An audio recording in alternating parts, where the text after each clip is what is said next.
எல்லாருக்கும் வணக்கங்க. இன்னைக்கு நம்ம சேனல்ல என்ன ஜியோ பொலிட்டிக்கல் தகவல் பார்க்க போறோம்னா, ஃப்ரெண்ட்ஸ், ஒரு காலத்துல ஜெர்மனி வீழ்த்துறதுக்காக அமெரிக்காவோ அவங்களோட கூட்டாளி நாடுகளா ஒன்னா சேர்ந்து டிடே லேண்டிங் ஒரு விஷயத்தை பண்ணாங்க. அந்த மாதிரி இன்னைக்கு ஈரானுக்கு எதிராக டிடே எக்கனாமிக் வாரியும் வெப்பன் வாரியும் நடத்த போறதா ட்ரம்ப் ஈரானுக்கு எதிராக ஒரு மிரட்டல் விடுத்திருக்காருங்க. இதுக்கு அடுத்ததா மிடில் ஈஸ்ட் பிராந்தியத்துல லெபனான், காசா, ஈரான் போற நடத்தின இஸ்ரேல் வந்து இப்ப நேட்டோ நாடா இருக்கிற துருக்கி மேலேயே தாக்குதல் நடத்த இருக்கிறதா ஒரு அதிர்ச்சிகரமான தகவல் வெளியா இருக்குது. அதையும் இந்த வீடியோவில் நம்ம டீட்டெயில்டா பார்க்க போறோம் ஃப்ரெண்ட்ஸ். வைங்க, நித்தியம்பூ சத்தியம்பூ தைரியம் பூனா வைங்க. நாங்க இந்த பெரிய வீடியோ பண்ணி கிட்டத்தட்ட 1 வருஷம் ஆயிடுச்சு. இந்த சேனலால உங்களுக்கு கிடைக்க போற லாபம் என்னன்னா, இந்த சேனல் உங்களுக்கு ஒரு லைப்ரரியா ஆக்ட் ஆக போகுது. கிட்டத்தட்ட கடந்த 1 வருஷத்துக்கு என்னென்ன ஜியோ பொலிட்டிக்கல் டிஃபென்ஸ் தகவல் இருக்கோ அது எல்லாத்தையும் நாங்க இந்த சேனல்ல தகவலா சொல்லியிருக்கோம். இது உங்களுக்கு லைப்ரரியா ஆக்ட் ஆக போகுது. இந்த தகவலை நீங்க எப்ப வேணா ஆக்சஸ் பண்ணிக்கலாம். இதனால கண்டிப்பா உங்களுக்கு லாபம் இருக்கு. இன்ஃபர்மேஷன்ஸ் தான் உங்களுக்கு கிடைக்க போற லாபம். ஜியோ பொலிட்டிக்கல் டிஃபென்ஸ் தெரிஞ்சுக்கணும்னு நினைக்கிறவங்க இந்த சேனலை கண்டிப்பா சப்ஸ்கிரைப் பண்ணிக்கோங்க. கடந்த 4 மாசத்துக்கு மேல ஈரான் போரை நடத்திட்டு வர ட்ரம்ப் வந்து ஈரான் நாட்டுக்கு சொந்தமா இருக்கிற ஸ்ட்ரெய்ட் ஆஃப் ஹார்மோஸ் கடல் பகுதியை எப்படியாவது தன்னோட கட்டுப்பாட்டு கொண்டு வரணும்ன்றதுக்காக அவரால் முடிஞ்ச எல்லா ஸ்டண்ட்டையும் பண்ணி பார்த்தாருங்க. இப்போ கடைசியா அந்த நீரணியே அமெரிக்காவுக்கு சொந்தம்னு ஒரு வரைபடம் வெளியிட்டு ஈரான் நாட்டுக்கு ட்ரம்ப் மிரட்டல் விடுத்து பார்த்தாரு. ராணுவ ரீதியா அமெரிக்கா கிட்ட நீங்க சரணடையணும்ன்றது தான் ட்ரம்போட வாதமா இருக்குதுங்க. அதே சமயம் ட்ரம்ப் ஒவ்வொரு நாளும் தன்னோட ஸ்டேட்மெண்ட்ல எக்கச்சக்கமான விஷயத்தை பேசுவாரு. அதுல பெரும்பாலும் நிறைய விஷயங்கள் பொய்யா இருக்கிறதுக்கான வாய்ப்புகள் தான் இருக்குது. அதனால ட்ரம்ப் சொல்றதையோ அவர் மிரட்டல் விடுக்கிறத பத்திலாம் ஈரான் பெருசா கவலைப்படுறதே கிடையாதுங்க. நீங்க போர் நடத்துறீங்களா, நடத்துங்க. அதுக்கு பதிலடியா நாங்க என்ன பண்ணணுமோ அதை பண்ணுவோன்றது தான் அவங்களோட பதிலா இருக்குது. வேற என்னங்க, அமெரிக்கா தாக்குதல் நடத்தினா பதிலுக்கு அவங்க அரபு நாடுகளை போட்டு அடிப்பாங்க. இப்ப யூரோப்பையும் சேர்த்து அடிப்போன்னு மிரட்டல் விடுத்துட்டு இருக்காங்க. இப்படிப்பட்ட நிலைமையில தான் ஒயிட் ஹவுஸ்ல வச்சு சர்வதேச ஊடகங்கள் கிட்ட பேட்டி கொடுத்த அமெரிக்க அதிபர் ட்ரம்ப் ஈரான் போர் சம்பந்தமா இப்ப என்ன விஷயத்தை பேசியிருக்கிறாருன்னா, அமெரிக்கா ஈரான் நாடுகளுக்கு இடையில G7 மாநாடு நடந்தப்ப ஒரு அமைதி ஒப்பந்தம் ஒன்று கையெழுத்தாச்சு. இதுக்கு கத்தார், பாகிஸ்தான் நாடுங்க மிகச்சிறந்த மீடியேட்டரா செயல்பட்டாங்க.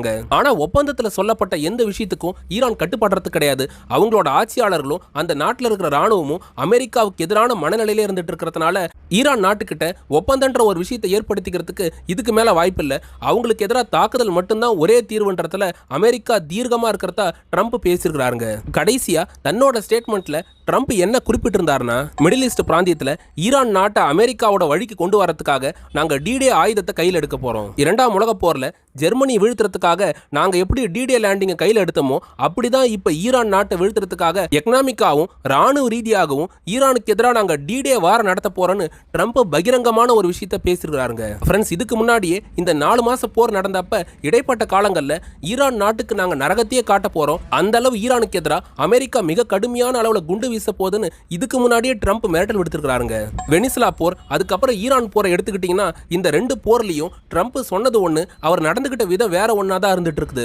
ரஷ்யாவோட அதிபரா இருக்க புதினோட ஸ்டேட்மெண்ட்டுங்களை கூட நம்ம ஓரளவு நம்பலாங்க. புதினாவது பொருளாதார ரீதியாவும் ராணுவ ரீதியாவும் என்ன பண்ண போறாருன்னு அவர் சொல்றாரோ அந்த ஸ்டேட்மெண்ட்ல இருந்து பெரிய அளவுல வேறுபாடு இல்லாம நடந்துக்கிற அதிபரா தான் புதின் இருந்துட்டு இருக்காரு. அந்த இடத்துல ட்ரம்ப் வச்சு நம்ம பார்க்கவே முடியாதுங்க. ட்ரம்ப் பேசுறது ஒண்ணு, நடந்துக்கிறது ஒன்னா தான் இருக்கும். அமெரிக்காவில் அதிபர் தேர்தல் நடக்கிறதுக்கு முன்னாடி உக்ரைன் போரை நிறுத்துவேன், அதுக்கப்புறம் காசா போரை நிறுத்துவேன்னு இஷ்டத்துக்கு கதை சொல்லிட்டு தான் ட்ரம்ப் அமெரிக்காவோட அதிபரா வந்தாரு. அந்த நாட்டு மக்கள் மட்டும் கிடையாது, மற்ற நாட்டு மக்களும் ட்ரம்ப் உண்மையாலே போரை நிறுத்துவார் தான் போல மற்ற அமெரிக்க அதிபர்கள் மாதிரி தேவையெல்லாம் போர் நடத்தாத ஒரு ஆளா தான் ட்ரம்ப் இருப்பாருன்னு நம்பினாங்க.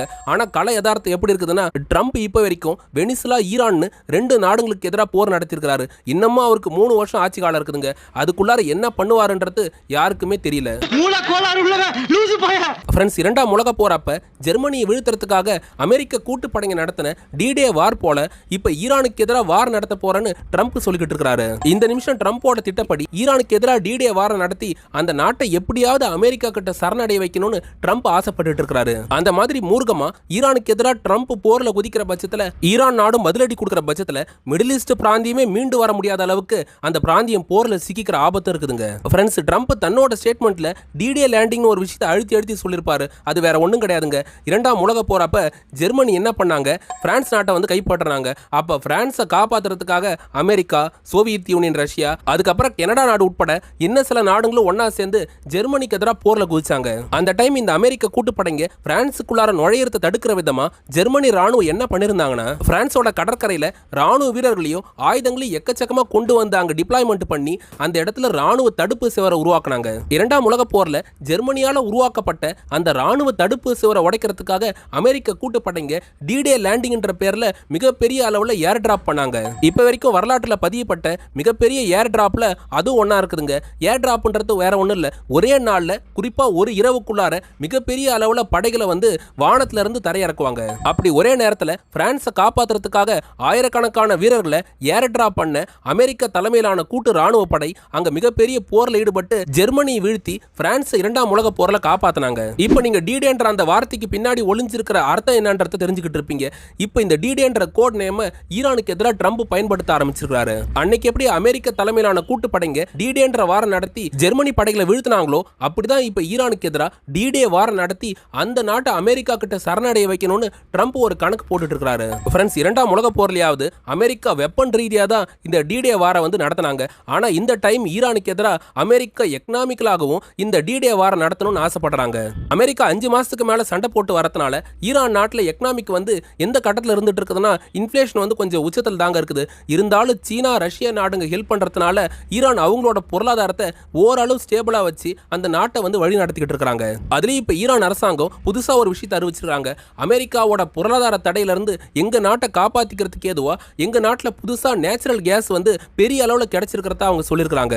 இதுவும் ட்ரம்ப் காதுக்கு போனதுனால ஈரானோட பொருளாதாரம் எங்க மீனிட போதோன்னு ஈரானுக்கு எதிராக டி-டேன்ற கோட் நேமை பயன்படுத்தி புது எக்கனாமிக் வார் நடத்தணும்னு அவர் ஆசைப்படுறாரு. அதாவது ஈரான் விஷயத்துல ட்ரம்ப் சொல்ல வரது என்னன்னா, ராணுவ ரீதியான தாக்குதல் எங்களோட B-2 B-52 பாமர்ஸுங்க மாதிரி பாமர் விமானங்களை பயன்படுத்தியும் படைகளை பயன்படுத்தி ஈரானை தாக்குவோம். அதுக்கப்புறம் பொருளாதார ரீதியா ஈரானோட பொருளாதாரத்தை அடியோட காலி பண்ணுவோன்றது அவங்களோட ஸ்டேட்மெண்டா இருக்குது. இதுக்காக ட்ரம்ப் நிர்வாகம் வந்து ஈரானோட அதிகமா வர்த்தகம் பண்ற நாடுகளுக்கும் புதுசா ஒரு மிரட்டல் கொடுத்திருக்காங்க.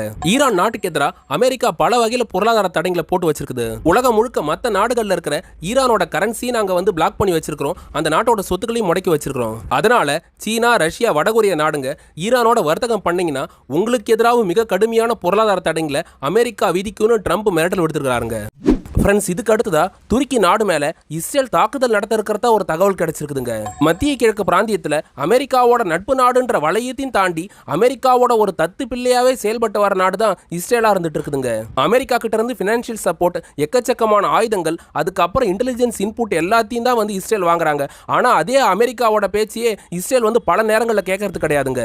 2026 மார்ச் மாசத்தப்ப அமெரிக்கா இஸ்ரேல் படைங்க ஒன்னா சேர்ந்து தான் ஈரானுக்கு எதிராக போற தொடங்கி இருந்தாங்க.